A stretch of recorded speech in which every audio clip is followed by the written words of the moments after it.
ಧಾರವಾಡದಲ್ಲಿ ಯೋಗೇಶ್ ಗೌಡ ಕೊಲೆ ಪ್ರಕರಣಕ್ಕೆ ಸಂಬಂಧಪಟ್ಟಂತೆ ಹೈಕೋರ್ಟ್ ಮೆಟ್ಟಿಲೇರಿದ್ದಾರೆ ಶಾಸಕ ವಿನಯ್ ಕುಲಕರ್ಣಿ.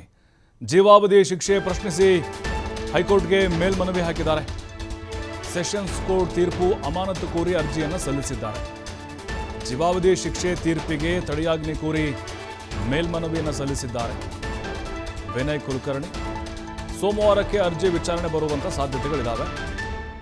ವಿನಯ್ ಕುಲಕರ್ಣಿ ಜೊತೆ ಚಂದ್ರಶೇಖರ್ ಇಂಡಿ ಮೇಲ್ಮನವಿ ಅರ್ಜಿಯನ್ನು ಹಾಕಿದ್ದಾರೆ. ಅವರ ಮಾವ ಕೂಡ ಹೌದು ಇವರು. ಈಗಾಗಲೇ ಪರಪ್ಪನ ಅಗ್ರಹಾರ ಸೇರಿದ್ದಾರೆ. ಶಾಸಕ ಸ್ಥಾನ ಉಳಿಸಿಕೊಳ್ಳಲು ಹೈಕೋರ್ಟ್ನಲ್ಲಿ ಮೇಲ್ಮನವಿಯನ್ನು ಸಲ್ಲಿಸಿದ್ದಾರೆ. ಏನಾಗುತ್ತೆ ಹಾಗಾದರೆ? ಸೋಮವಾರ ವಿಚಾರಣೆಗೆ ಬರುತ್ತೆ.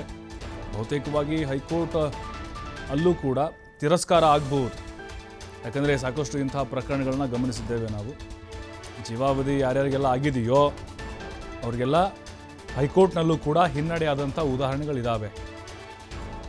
ಹೀಗಾಗಿ ವಿನಯ್ ಕುಲಕರ್ಣಿ ಅರ್ಜಿ ಕೂಡ ಅದು ಅಲ್ಲಿ ಉಳಿಯಲ್ಲ ಅಂತ ಅನ್ನಿಸ್ತಾ ಇದೆ. ಈಗ ಅವರಿಗೆ ಸೆಷನ್ಸ್ ಕೋರ್ಟ್ನಲ್ಲಿ ಶಿಕ್ಷೆ ಪ್ರಮಾಣ ಪ್ರಕಟ ಆಗಿರೋದು ಜೀವಾವಧಿ. ಮತ್ತಷ್ಟು ಮಾಹಿತಿ ನಮ್ಮ ಪ್ರತಿನಿಧಿ ಸಂತೋಷ್ ನೀಡ್ತಾರೆ. ಸಂತೋಷ್, ಈಗ ಹೈಕೋರ್ಟ್ನಲ್ಲಿ ಅರ್ಜಿ ವಿಚಾರಣೆ ಸೋಮವಾರ ಬರುತ್ತೆ, ಬಟ್ ಎಲ್ಲೋ ಒಂದು ಕಡೆ ಅಲ್ಲೂ ಕೂಡ ಇದು ತಿರಸ್ಕಾರ ಆಗುವಂಥ ಸಾಧ್ಯತೆಗಳು ಇದಾವ, ಯಾಕಂದರೆ ಜೀವಾವಧಿ ಶಿಕ್ಷೆ ಆಗಿರೋದ್ರಿಂದಾಗಿ? ಕೋರ್ಟ್ ಆಗಿರೋದ್ರಿಂದ ಈಗಲೇ ನೀವು ಯಾವುದೇ ನಿಮಗೆ ಬರ್ಲಿಕ್ಕೆ ಆಗೋದಿಲ್ಲ. ಯಾಕಂತ ಹೇಳಿದ್ರೆ ಗ್ರೌಂಡ್ಸ್ಗಳು ಏನಿರುತ್ತೆ ಅದನ್ನ ಕೋರ್ಟ್ ಪರಿಶೀಲನೆಯನ್ನ ಮಾಡ್ಬೇಕಾಗತ್ತೆ. ಆದ್ರೆ ಇವರು ಮನವಿಯನ್ನ ಮಾಡ್ಕೊಳ್ಳುವಂಥದ್ದು ಶಾಸಕ ಸ್ಥಾನವನ್ನ ಉಳಿಸ್ಕೊಳ್ಳಿಕ್ಕೆ ವಿನಯ್ ಕುಲಕರ್ಣಿ ಮತ್ತು ಅವರ ಮಾವ ಏನಿದ್ರೆ ಆತನು ಕೂಡ ಹೈಕೋರ್ಟ್ಗೆ ಮೇಲ್ಮನವಿಯನ್ನ ಸಲ್ಲಿಕೆಯನ್ನ ಮಾಡಿರುವಂತದ್ದು. ಜನಪ್ರತಿನಿಧಿಗಳ ನ್ಯಾಯಾಲಯ ನೀಡಿರುವಂತಹ ಆದೇಶ ಏನಿದೆ, ಸೊ ಅದಕ್ಕೆ ಸಂಬಂಧಪಟ್ಟ ಹಾಗೆ ಅದಕ್ಕೆ ತಡೆಯಾಜ್ಞೆಯನ್ನ ಕೊಡಬೇಕು ಅಂತ ಹೇಳಿ ಮೇಲ್ಮನವಿಯನ್ನ ಸಲ್ಲಿಸಿರುವಂತದ್ದು ಮತ್ತು ಅದನ್ನ ರದ್ದು ಮಾಡಬೇಕು ಅಂತ ಹೇಳಿ ಅವರು ತಮ್ಮ ಮೇಲ್ಮನವಿಯಲ್ಲಿ ಮನವಿಯನ್ನ ಮಾಡ್ಕೊಂಡಿರುವಂತದ್ದು. ಹೀಗಾಗಿ 1 ತಿಂಗಳ ಒಳಗೆ, ಅಂದ್ರೆ ಇವ್ರನ್ನ ಈಗಾಗಲೇ ಅಪರಾಧಿ ಅಂತ ಹೇಳಿ ನ್ಯಾಯಾಲಯ ಯಾವಾಗ ಘೋಷಣೆಯನ್ನ ಮಾಡುತ್ತೆ, ಘೋಷಣೆಯನ್ನ ಮಾಡಿದ ಬಳಿಕ ಜೀವಾವಧಿ ಶಿಕ್ಷೆಯನ್ನ ನೀಡಿರುವಂತದ್ದು. ಈ ಜೀವಾವಧಿ ಶಿಕ್ಷೆಯಾಗಿ 1 ತಿಂಗಳ ಕಾಲ ಇವರು ಜನಪ್ರತಿನಿಧಿ ಆಗಿರುವ ಹಿನ್ನೆಲೆಯಲ್ಲಿ ಇವರಿಗೆ ಅವಕಾಶಗಳಿರುತ್ತೆ ಅದನ್ನು ಉಳಿಸ್ಕೊಳ್ಳಿಕ್ಕೆ.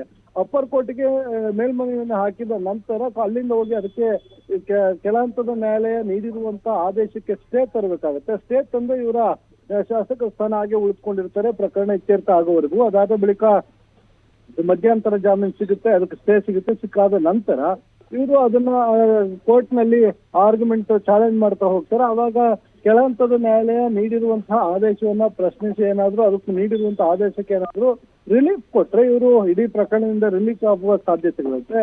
ಇಲ್ಲ ಒಂದು ವೇಳೆ ಸಾಮಾನ್ಯವಾಗಿ ಕೆಳ ಹಂತದ ನ್ಯಾಯಾಲಯಗಳು ಕೊಟ್ಟಿರುವಂತಹ ಆದೇಶಗಳೇನಿರುತ್ತೆ ಅದನ್ನ ಹೈಕೋರ್ಟ್ ಎತ್ತಿ ಹಿಡಿದಿದೆ ಆದ್ರೆ ವಿನಯ್ ಕುಲಕರ್ಣಿಗೆ ಇಲ್ಲಿ ಕೂಡ ಮತ್ತೆ ಕಾನೂನು ಸಂಕಷ್ಟ ಇರುವಂತದ್ದು, ಅದ್ರ ಜೊತೆಗೆ ಶಾಸಕ ಸ್ಥಾನದಿಂದನೂ ಕೂಡ ವಜಾ ಆಗುವಂತದ್ದು. ಮತ್ತೆ ಅದನ್ನ ಹೊರತು ಬಿಡಿಸಿ ಹೈಕೋರ್ಟ್ ನಲ್ಲೂ ಏನಾದ್ರೂ ಇವರ ಅರ್ಜಿ ವಜಾ ಆಗಿದ್ದಾಗ ಸುಪ್ರೀಂ ಕೋರ್ಟ್ಗೆ ಇವರು ಮೇಲ್ಮನವಿಯನ್ನು ಹೋಗ್ಬೇಕಾಗುತ್ತೆ. ಪ್ರಭು, ಥ್ಯಾಂಕ್ ಯು ಸಂತೋಷ್ ಮಾಹಿತಿಗಾಗಿ.